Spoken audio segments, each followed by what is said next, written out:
Mesdames et messieurs, bonjour et bienvenue dans le programme d'Égypte à l'actualité. Et on commence avec cette nouvelle où le président Abdel Fattah el-Sisi a échangé les félicitations avec ses homologues arabes et islamiques à l'occasion du début du mois sacré du Ramadan. Le chef de l'État a exprimé ses meilleurs vœux à cette occasion bénie, rappelant les valeurs humaines que les mois sacrés ravivent dans nos âmes, notamment la solidarité et la fraternité, invoquant Dieu d'instaurer la paix et la stabilité dans la région, mais aussi le monde entier.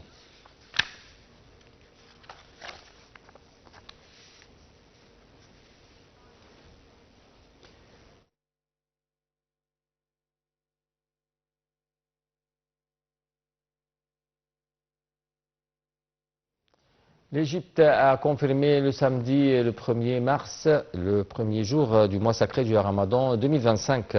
Dar el-Ifta al-Masriya, le conseil islamique officiel du pays, a partagé la nouvelle vendredi après l'observation du croissant de la lune.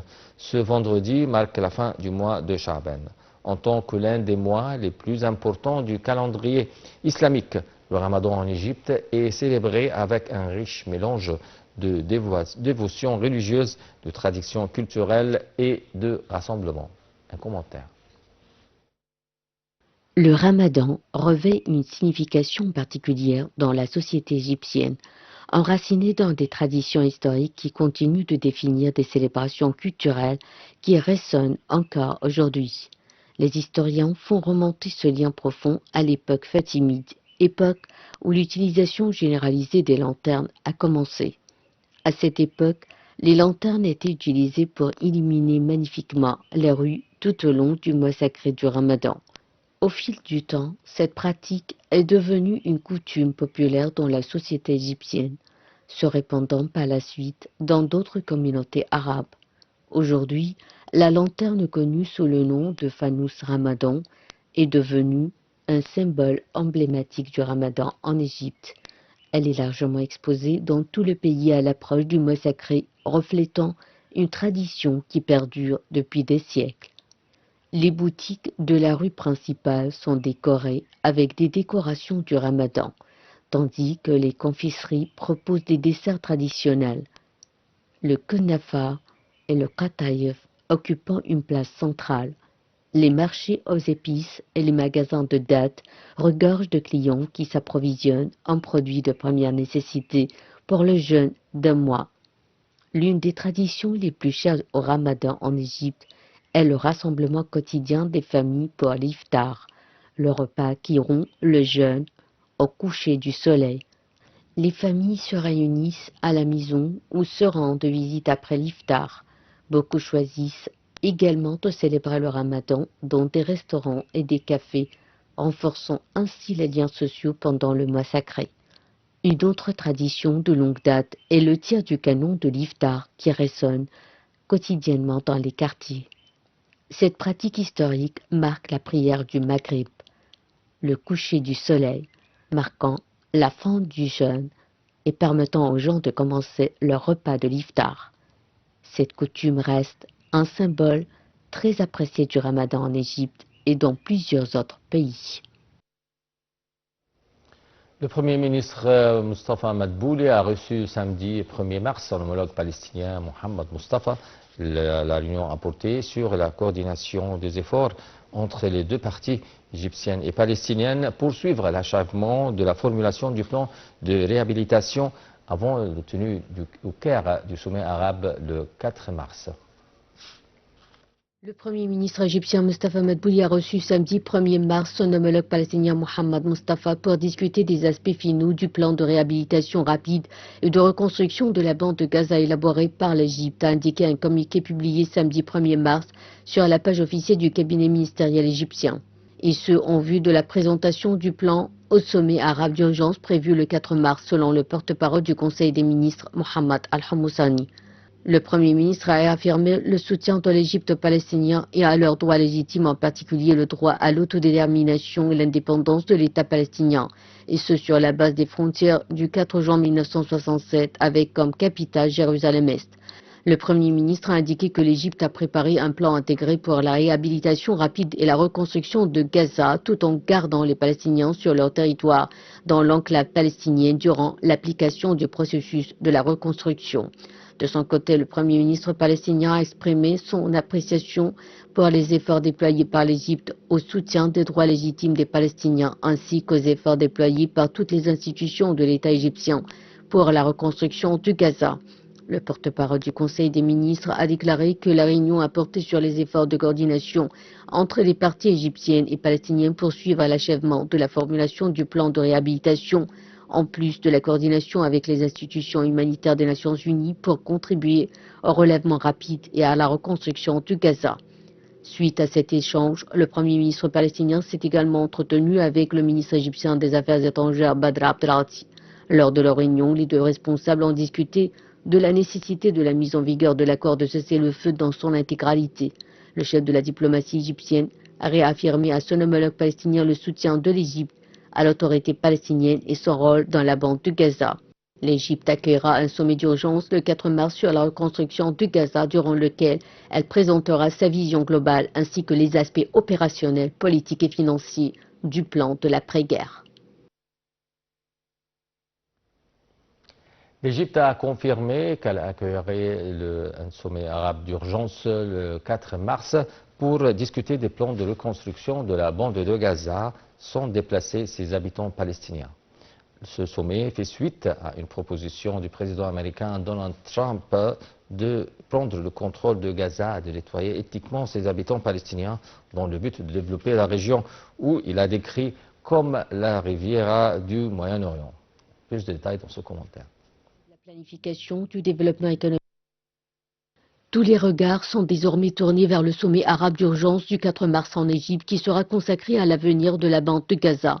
L'Égypte présentera sa vision globale sur la reconstruction de la bande de Gaza avec ses aspects opérationnels, politiques et financiers lors du sommet.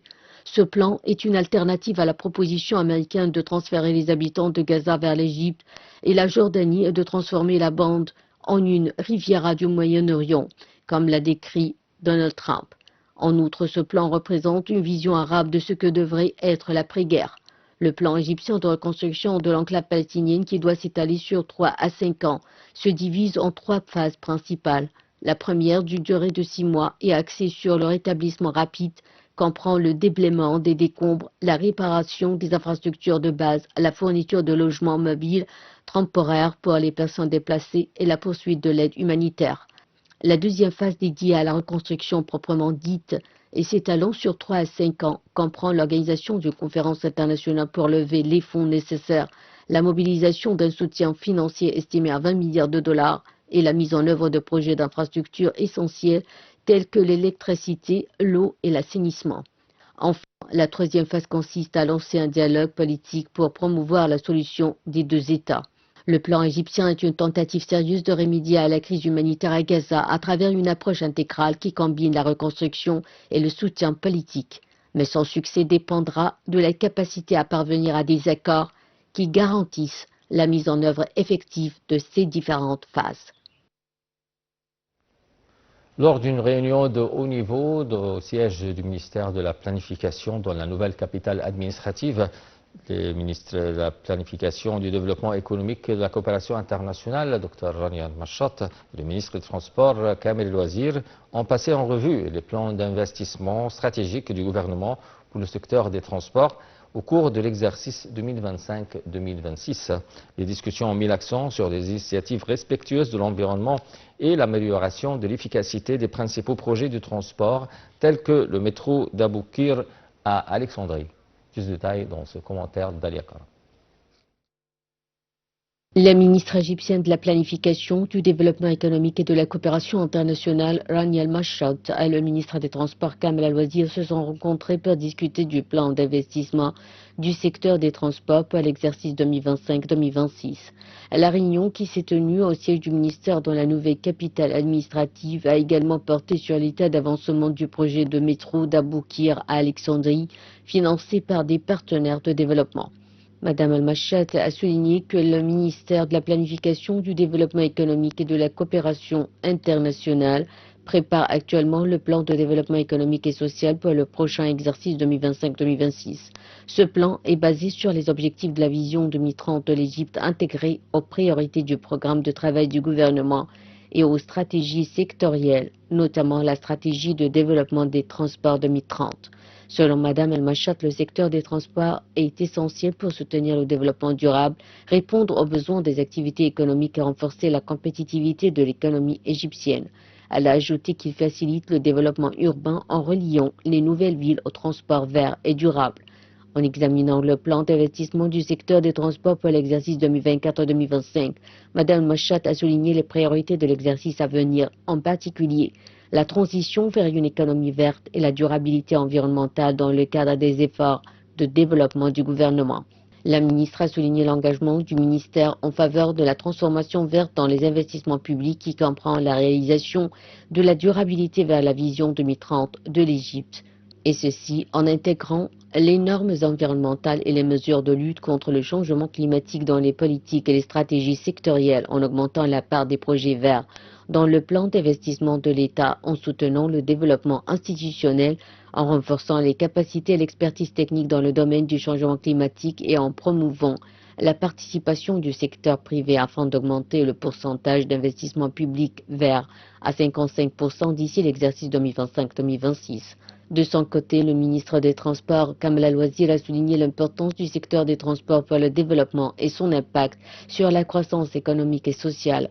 Il a déclaré que tous les secteurs économiques dépendent des infrastructures des différents systèmes de transport qui fournissent des réseaux et des connexions facilitant la circulation des marchandises et augmentant les échanges commerciaux. Les transports facilitent également la mobilité des citoyens à des fins économiques, commerciales, touristiques, éducatives, récréatives, religieuses et médicales. Le général El-Wazir a souligné l'attention considérable accordée au secteur des transports par les dirigeants politiques nécessitant un développement et une expansion continue des plans de transport à travers la formulation de politiques et l'élaboration des stratégies. Il a également noté les réalisations accomplies dans ce secteur sous la direction du président Abdel Fattah al-Sisi dans tous les secteurs du transport, que ce soit dans le domaine des routes et des ponts, des chemins de fer, de la traction électrique, des ports terrestres et secs, des zones logistiques, des ports maritimes, du transport fluvial, ainsi que l'expansion de l'Égypte dans la mise en place d'un réseau de moyens de transport verts respectueux de l'environnement et durable, et l'élargissement de la création de ports secs et de zones logistiques et leur liaison aux moyens de transport et la création de 7 corridors logistiques intégrés pour aider à relier les zones de production industrielle, agricole et minière aux ports maritimes ou relier les ports maritimes de la mer Rouge à ceux de la Méditerranée desservant de nouvelles communautés urbaines via un réseau ferroviaire train à grande vitesse, diesel, électrique ou le réseau routier principal à travers des ports secs et des zones logistiques situées sur ces corridors. Le ministère du Tourisme et des Antiquités a lancé une campagne de promotion pour les destinations touristiques en Égypte. Intitulée L'Esprit de l'Égypte au Ramadan, cette campagne qui dure 1 mois et demi vise à promouvoir la destination touristique égyptienne dans le pays et dans un certain nombre de marchés arabes. Le ministère du Tourisme et des Antiquités a lancé une campagne de promotion pour les destinations touristiques en Égypte pendant le mois du Ramadan et lors de l'Aïd al-Fitr, selon un communiqué publié samedi 1er mars sur la page officielle du ministère. Intitulée L'Esprit de l'Égypte au Ramadan, cette campagne qui dure 1 mois et demi vise à promouvoir la destination touristique égyptienne dans le pays et dans un certain nombre de marchés arabes, notamment le Royaume d'Arabie Saoudite, les Émirats Arabes Unis, le Koweït, la Jordanie, le Qatar et le Bahreïn, et ce pour attirer les touristes arabes vers l'Égypte. L'Égypte jouit d'un esprit et d'une nature particulière pendant le mois sacré, combinant spiritualité et divertissement d'après le même communiqué, d'où le titre de la campagne de promotion. Amr al-Qadi, président de l'Organisme général pour la promotion touristique, a souligné dans le communiqué qu'il fallait maximiser l'utilisation des moyens modernes de technologie dans la promotion du tourisme en Égypte en intensifiant le recours au marketing électronique et en lançant des campagnes de promotion sur les divers sites de réseaux sociaux, et ce, à la lumière de la tendance croissante des sites web pour la recherche et la réservation des sites touristiques. Il a ajouté qu'une page a été réservée sur le site web promotionnel de l'organisme de promotion touristique. La vidéo promotionnelle de la campagne projetée sur les écrans de l'aéroport international du Caire sera également diffusée sur de nombreuses plateformes de médias sociaux, ce qui aidera à atteindre le public cible d'après le même communiqué. L'Égypte a multiplié les campagnes de promotion touristique ces dernières années qui semblent avoir porté leurs fruits. En effet, le secteur du tourisme a réalisé un record en 2024 avec plus de 15,7 millions de touristes, soit une augmentation de 5,3% par rapport à l'année 2023. Le ministre du Tourisme et des Antiquités a également annoncé dans un communiqué la découverte vendredi 28 février, la mise à jour au temple de Karnak à Luxor d'une collection de bijoux remontant au début de la 26e dynastie.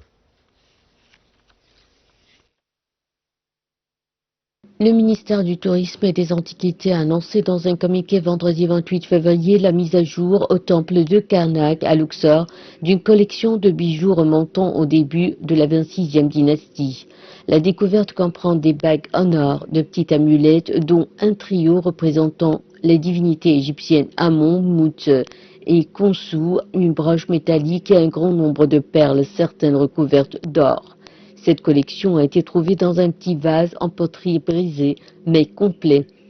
Tous les objets sont dans un excellent état de conservation, a indiqué Mohamed Esmail Khaled, secrétaire général du Conseil suprême des Antiquités. Il a ajouté que cette découverte offre une vision plus claire de l'évolution des temples de Karnak au cours du premier millénaire avant notre ère. La 26e dynastie égyptienne est la première dynastie de la basse époque ou l'époque tardive qui couvre la période d'environ 680 à 526 avant Jésus-Christ. La découverte a été faite dans le secteur nord-ouest des temples de Karnak lors de fouilles menées par la mission archéologique Égypte française du Centre franco-égyptien d'études des temples de Karnak en collaboration avec le Conseil suprême des antiquités égyptiennes et le Centre national français des recherches scientifiques. D'après Abdelrafar Ouagdi, directeur général des Antiquités de Luxor et chef de la mission du côté égyptien, la mission Égypte française travaille actuellement sur la restauration et la documentation des pièces découvertes qui seront exposées au musée de Luxor. Jérémy Ourdin, chef de la mission du côté français, affirme que la mission poursuit ses recherches au nord du temple de Karnak où plusieurs grands bâtiments en briques crues datant du début de la 26e dynastie ont été découverts. Il a ajouté que ces structures auraient probablement servi d'atelier ou d'entrepôt liés au temple ou à d'autres lieux de culte. Le ministre du Tourisme et des Antiquités, Cherif Fathi, a salué la coopération entre l'Égypte et la France dans le projet de développement de ce musée en plein air de Karnak.